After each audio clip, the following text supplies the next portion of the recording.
വശീകരണത്തിൻ്റെ സാക്ഷിയായി എന്നെ ഈ അൾത്താരയിൽ എത്തിച്ച പരിശുദ്ധ അമ്മയ്ക്കും ദേവകുമാരനും കോടാനുകോടി നന്ദി പറയുന്നു.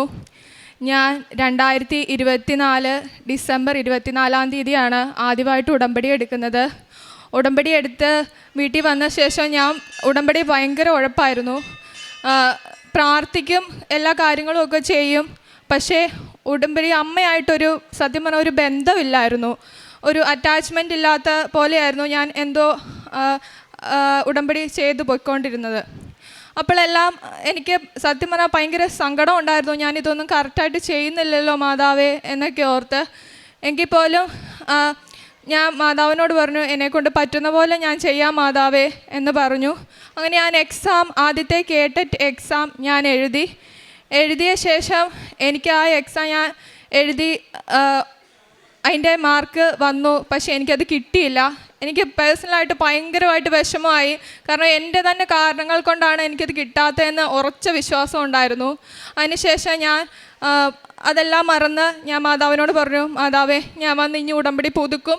ഉടമ്പടി പുതുക്കി നന്നായി കുമ്പസാരിച്ച് ഒരുങ്ങി ഞാൻ ഉടമ്പടി പുതുക്കി ഞാൻ അമ്മയോട് പറഞ്ഞു, അമ്മ ഞാൻ ഇനി വരുന്നത് സാക്ഷ്യം പറയാനായിട്ടായിരിക്കും എന്ന് പറഞ്ഞ് ഞാൻ അമ്മയോട് കരഞ്ഞു പ്രാർത്ഥിച്ചു. അങ്ങനെ ഈ 2026 ഫെബ്രുവരി 21 കേട്ടറ്റ് എക്സാം ആയിരുന്നു. അന്ന് അതിൻ്റെ തലേ ദിവസം ഞാൻ മാതാവിനോട് ഇങ്ങനെ കരഞ്ഞു പ്രാർത്ഥിച്ചു, മാതാവേ എനിക്ക് കേട്ടറ്റ് തരണം. എല്ലാവരും എന്നെ കളിയാക്കുക മാതാവേ, 8ാമത്തെ തവണയാണ് ഞാൻ ഈ എഴുതുന്നത്. ഇനി എനിക്ക് വയ്യ, മറ്റുള്ളവരുടെ മുമ്പിൽ നാണം കെട്ട് ഇങ്ങനെ എനിക്ക് പറ്റില്ല മാതാവേ എന്ന് പറഞ്ഞ് ഞാൻ മാതാവിനോട് ഇങ്ങനെ കരഞ്ഞു പ്രാർത്ഥിച്ചുകൊണ്ടിരിക്കുമായിരുന്നു. അപ്പോൾ എനിക്ക് അമ്മ മാതാവിൻ്റെ ആ ഫോട്ടോയിൽ നിന്ന് മുല്ലപ്പൂവിൻ്റെ സുഗന്ധ അഭിഷേകം എനിക്ക് ലഭിച്ചു. എൻ്റെ റൂം മുഴുവനും അത് വ്യാപിച്ചു. അപ്പോൾ തന്നെ എനിക്ക് മനസ്സിലായി അമ്മ എൻ്റെ കൂടെ ഉണ്ട്, എന്നെ കൈവിട്ടിട്ടില്ല എന്ന് എനിക്ക് ഉറച്ച വിശ്വാസം തോന്നി. അന്ന് ഞാൻ മാതാവിനോട് പറഞ്ഞു, മാതാവേ ഞാൻ നാളെ എക്സാം എഴുതാൻ പോവുക, അമ്മയ്ക്കറിയാലോ എൻ്റെ കാര്യങ്ങളെല്ലാം അമ്മയ്ക്ക് അറിയാവുന്നതാ, അമ്മ എന്നെ കൈവിടുവല്ലെന്ന് എനിക്ക് ഉറച്ച വിശ്വാസം ഉണ്ടെന്ന് പറഞ്ഞു. പിറ്റേ ദിവസമായി ഞാൻ എക്സാം എഴുതാനായിട്ട് പോകുന്നതിന് മുമ്പ് ഞാൻ പ്രത്യക്ഷീകരണ പ്രാർത്ഥന നീലത്തിരി കത്തിച്ച് ഞാൻ പ്രാർത്ഥിച്ചുകൊണ്ടിരിക്കുക. അപ്പോൾ അമ്മ മാതാവ് നീലത്തിരിയിൽ എന്നെ തിരുഹൃദയരൂപം കാണിച്ചു തന്നു. അപ്പോൾ എനിക്ക് മാതാവേ എനിക്കിതിനുള്ള യോഗ്യതയുണ്ടോ മാതാവേ എന്ന് ഞാൻ മാതാവിനോട് പറഞ്ഞു. എന്നിട്ട് ഇതെല്ലാം കഴിഞ്ഞ് ഞാൻ എക്സാം ഹാളിൽ ചെന്നു. എക്സാം ഹാളിൽ ചെന്നിട്ട് ഞാൻ എൻ്റെ കുരിശ് വരച്ച്, ഞാൻ എഴുതുന്ന ബെഞ്ചിൽ ഞാൻ കുരിശ് വരച്ച് ഉപ്പ് ഞാൻ അവിടെ തളിച്ച് ഞാൻ എക്സാം എഴുതാൻ സ്റ്റാർട്ട് ചെയ്തു.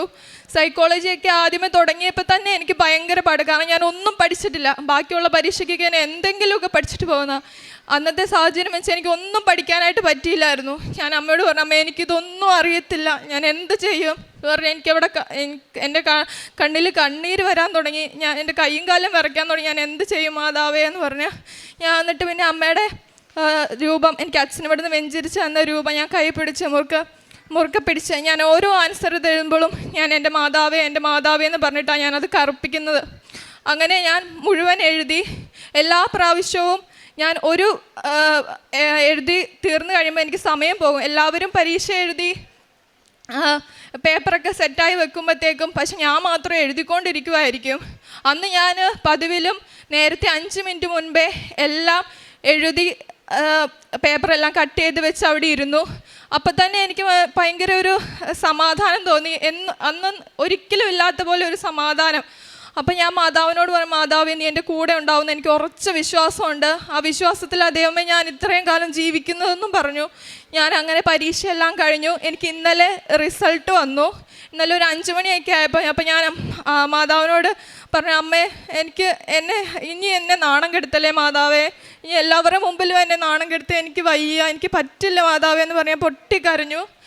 ഞാൻ മാതാവിനോട് പ്രാർത്ഥിച്ച് അപ്പോൾ എനിക്ക് നോക്കാൻ പേടിയാണ്. റിസൾട്ട് 5 മണിയൊക്കെ ആയപ്പോൾ പബ്ലിഷ് ചെയ്തു. അപ്പം എനിക്ക് നോക്കാനായിട്ട് പേടിയാണ്. അപ്പോഴത്തേക്കും ഞാൻ പറഞ്ഞു, ഞാൻ പ്രത്യക്ഷീകരണ പ്രാർത്ഥന ചൊല്ലി. അപ്പോഴത്തേക്ക് അതിന് മുമ്പ് പ്രത്യക്ഷീകരണ പ്രാർത്ഥന ചൊല്ലിക്കൊണ്ടിരുന്നപ്പോൾ എൻ്റെ കൂട്ടുകാരി എന്നെ വിളിച്ചിട്ട് പറഞ്ഞു, എടി പാസ്സായി, 98 മാർക്കുണ്ട് എന്ന് പറഞ്ഞു. അപ്പോൾ എനിക്ക് എന്തെന്നില്ലാത്ത സന്തോഷമായിരുന്നു. ദൈവമേ എനിക്ക് അതിനുള്ള യോഗ്യതയുണ്ടോ മാതാവേ എന്ന് ഞാൻ പറഞ്ഞു. അപ്പോൾ എനിക്ക് ഞാൻ പ്രാർത്ഥിച്ചുകൊണ്ടിരുന്ന സമയത്ത് എനിക്ക് തിരുഹൃദയ രൂപവും പിന്നെ മാതാവിൻ്റെ രൂപവും ഒക്കെ എനിക്ക് വന്നിട്ടുണ്ട്. പിന്നെ ഉടമ്പടി ഞാൻ പുതുക്കാനായിട്ട് ഇവിടെ വന്നപ്പോഴത്തേക്കും ആ മുൻപിൽ നിന്ന് ഞാൻ ഗേറ്റ് കടന്ന് ഇങ്ങ് വന്നപ്പോൾ തൊട്ട് അവിടുന്ന് എനിക്ക് മാതാവിൻ്റെ മുല്ലപ്പൂവിൻ്റെ സുഗന്ധ അഭിഷേകം ലഭിച്ചു. എൻ്റെ അപ്പായാണിത്. അപ്പായിക്ക് 99% വാൽവിൽ ഇങ്ങനെ അടഞ്ഞുപോയി, അറ്റാക്ക് വന്ന് 99% അടഞ്ഞുപോയി. അപ്പോൾ വർക്ക്ഷോപ്പിൽ ജോലി ചെയ്യുന്ന സമയത്തായിരുന്നു. അപ്പം അങ്ങനെ ദൈവ അനുഗ്രഹം കൊണ്ട് അപ്പ തന്നെ ആംബുലൻസൊക്കെ വിളിച്ച് നേരെ ഹോസ്പിറ്റലിലേക്ക് പോയി. അതൊക്കെ വലിയൊരു അനുഗ്രഹമാണ്. ആ സമയത്ത് അത്രയും വേദനയുടെ സമയത്ത് പോലും അങ്ങനെയൊക്കെ ദൈവമാതാവ് ഇടപെട്ടുകൊണ്ട് തന്നെയാണ്. അപ്പോൾ അമ്മ എന്നെ വിളിച്ച് പറഞ്ഞു, ഇങ്ങനെ അപ്പായ്ക്ക് അറ്റാക്കാണ് ഇങ്ങനെ എന്ന് പറഞ്ഞാൽ എൻ്റെ കയ്യും കാലും വരച്ചു. അപ്പോൾ ഞാൻ എൻ്റെ മാതാവേ എനിക്ക് എന്നാ ചെയ്യേണ്ടതെന്ന് അറിയത്തില്ല. ഞാൻ അമ്മയോട് പറഞ്ഞു, അമ്മേ എനിക്ക് വേറൊന്നും വേണ്ട, എനിക്ക് എൻ്റെ അപ്പായെ മതി, എനിക്ക് വേറൊന്നും വേണ്ട മാതാവേ എന്ന് പറഞ്ഞ് ഞാൻ കരഞ്ഞ് പ്രാർത്ഥിച്ചു. ഞാൻ വന്ന് സാക്ഷ്യപ്പെടുത്തിക്കോളാവേ മാതാവേ എന്ന് പറഞ്ഞു. അമ്മ അവിടെ ഓപ്പറേഷൻ ചെയ്യുമ്പോൾ അമ്മ അവിടെ ഡോക്ടറായിട്ട് അവിടെ വരണേ സഞ്ചാരി മാതാവേ എന്ന് പറഞ്ഞ് ഞാൻ കരഞ്ഞ് അമ്മയോട് പ്രാർത്ഥിച്ചു. അങ്ങനെയാണ് ഞാൻ ഹോസ്പിറ്റലിലോട്ട് പോകുന്നത്.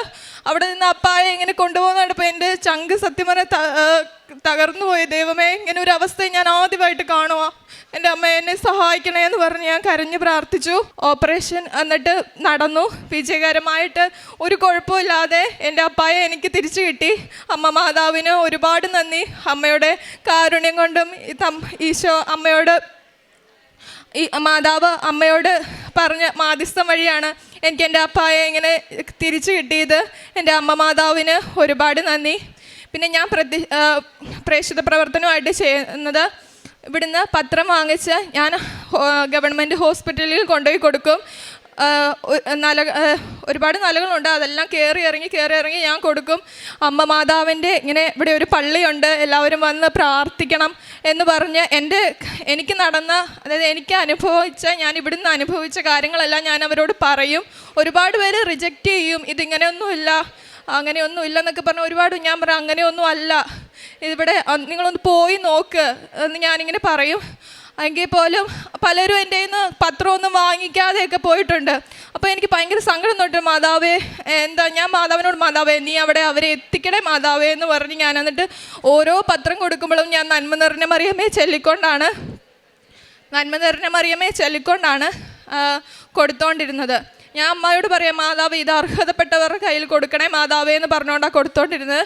പിന്നെ ഞാൻ പ്രേക്ഷിത പ്രവർത്തനമായിട്ട് പിന്നെ ചെയ്യുന്നത്, ഞാൻ ഫുഡ് ഉണ്ടാക്കി, വെല്ലുമ്മയൊക്കെ കൂടി എല്ലാവരും ഫുഡ് ഉണ്ടാക്കി ഞങ്ങൾ അങ്ങനെ കൊണ്ടുപോയി കൊടുക്കുമായിരുന്നു.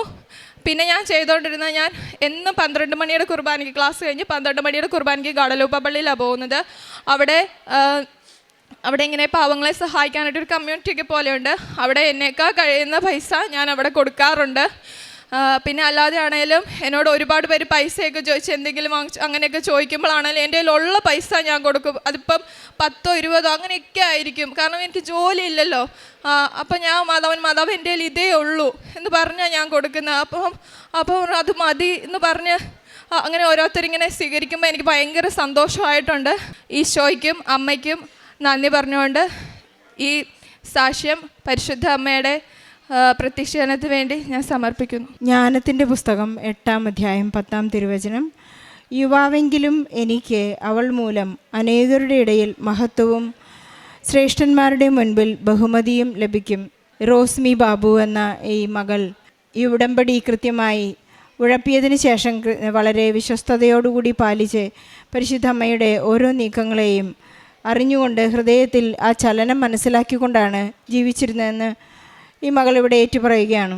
8 തവണ കേറ്ററ്റ് എക്സാം പൊട്ടിപ്പോയപ്പോൾ വിശ്വാസം കൈവിടാതെ, പ്രത്യാശ കൈവിടാതെ, ഇനി അമ്മയ്ക്ക് മാത്രമേ ഇനി സാധിക്കുകയുള്ളൂ, എൻ്റെ ബുദ്ധി കൊണ്ടോ എൻ്റെ കഴിവ് കൊണ്ടോ ഇനി ഒരു കേറ്ററ്റ് എക്സാം പാസ്സാവുക അസാധ്യമാണ് എന്ന് ഏറ്റുപറഞ്ഞ് തൻ്റെ ആ താഴ്മയെ പരിശുദ്ധ അമ്മ തൃക്കൺ പാർത്തതുപോലെ ഈ മകൾക്ക് തൻ്റെ സ്റ്റാറ്റസിലോ ചെയ്തുകൊണ്ട്, ഞാനൊരു ടീച്ചറാണ്, പക്ഷേ കുട്ടികളെ പഠിപ്പിക്കുമ്പോൾ ഞാൻ തോറ്റുപോയി എന്ന് പറയാനുള്ള ഒരു നാണക്കേടിനെ പോലും ഇവിടെ സമർപ്പിച്ചുകൊണ്ടാണ് ഈ മകളിവിടെ പ്രാർത്ഥിച്ചത്. പത്രം കൊടുക്കുമ്പോഴും എപ്പോഴും ഈശോയെ കൈമാറിയും പരിശുദ്ധ അമ്മയുടെ ഇവിടുത്തെ പ്രത്യക്ഷീകരണത്തെക്കുറിച്ചും ഏറ്റുപറഞ്ഞുകൊണ്ടാണ് ഈ മകൾ ഇവിടെ വന്ന് ഇപ്പോൾ വലിയ പ്രത്യക്ഷീകരണ സാക്ഷ്യം ഏറ്റുപറയുന്നത്. Not by merit but by grace എന്ന അടിസ്ഥാനത്തിൽ ഈ മകൾക്ക് ലഭിച്ച വലിയ അനുഗ്രഹത്തിന് നമുക്ക് നന്ദി പറയാം. നമുക്കറിയാവുന്നതുപോലെ നാം പത്രം വിതരണം ചെയ്യാൻ നമുക്ക് സാധിക്കും. അതുപോലെ തന്നെ ഉടമ്പടി ഉപ്പ് നമുക്ക് കൈമാറാൻ സാധിക്കും. 2 നേർച്ച വസ്തുക്കളാണ് മറ്റുള്ളവർക്ക് കൈമാറാൻ അനുവാദവും അധികാരവുമുള്ള നേർച്ച വസ്തുക്കൾ. ഇത് കൊടുക്കുമ്പോൾ നാം കൃത്യമായി വിശ്വാസ പ്രമാണം എന്ന പ്രാർത്ഥന ചൊല്ലിക്കൊണ്ട് കൊടുക്കുകയും അതുപോലെ തന്നെ അവർക്ക് വേണ്ടി പ്രാർത്ഥിക്കുന്ന കാര്യം ഈ മകൾ ഇവിടെ പറയുകയുണ്ടായി. നമുക്ക് അവരുടെ ആവശ്യങ്ങൾ റിജക്റ്റ് ചെയ്യുന്നവർക്ക് വേണ്ടി പോലും പ്രാർത്ഥിക്കുവാനായിട്ട് ഈ മകളുടെ വലിയ ഒരു തുറവി, ഒരു ജനറോസിറ്റി, ഒരു കൃപ ഈ മകൾക്ക് ഇന്ന് ലഭിച്ചിരിക്കുകയാണ്. റോസ്മി ബാബുവിന് ലഭിച്ച എല്ലാ അനുഗ്രഹങ്ങൾക്കും നന്ദി പറയുന്നതോടൊപ്പം പരീക്ഷ എഴുതുന്ന എല്ലാ മക്കൾക്കും, പരീക്ഷാഫലം കാത്തിരിക്കുന്ന എല്ലാ മക്കൾക്കും വേണ്ടി പ്രാർത്ഥിച്ചുകൊണ്ട് ഈശോയ്ക്കും പരിശുദ്ധ അമ്മയ്ക്കും നല്ലൊരു കയ്യടി നൽകി സാക്ഷ്യം നമുക്ക് സമർപ്പിക്കും. അത്യപൂർവ ദൈവാനുഭവങ്ങൾ ഇനി നിങ്ങൾക്കും സ്വന്തം. ഈ യൂട്യൂബ് ചാനൽ ഇതുവരെ സബ്സ്ക്രൈബ് ചെയ്തിട്ടില്ലെങ്കിൽ ഇപ്പോൾ തന്നെ സബ്സ്ക്രൈബ് ചെയ്യുക. ഈ വീഡിയോ ഇപ്പോൾ തന്നെ നിങ്ങളുടെ സുഹൃത്തുക്കൾക്ക് ഷെയർ ചെയ്തുകൊണ്ട് കർത്താവിൻ്റെ പ്രേക്ഷിതരാകുക.